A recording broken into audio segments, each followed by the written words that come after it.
The Decibel Distance Calculator for sound level solves a fundamental acoustic engineering problem, predicting how sound intensity changes with distance. When you're designing ventilation systems, planning industrial facilities, or ensuring regulatory compliance, you need to know exactly how loud equipment will be at various distances from the source. Let's examine the three input fields this calculator requires. First is source sound level L1, where you enter the known decibel level at your reference point in dB. This is typically measured directly at or near your sound source. Next is reference distance D1, entered in meters, which is the distance where you measured that source sound level. Finally, new distance D2, also in meters, is where you want to predict the sound level. Here's a practical example. You're evaluating a centrifugal pump that produces 85 dB at 1 meter.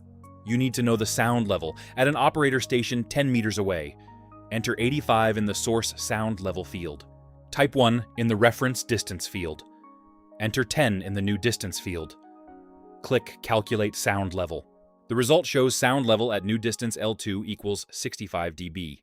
This 20 dB reduction follows the inverse square law for point sources in free field conditions.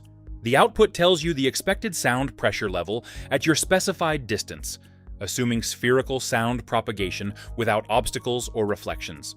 One critical insight: this calculator assumes ideal free field conditions. In enclosed spaces or near reflective surfaces, actual levels will be higher than calculated due to reverberation. Find the link in the description below.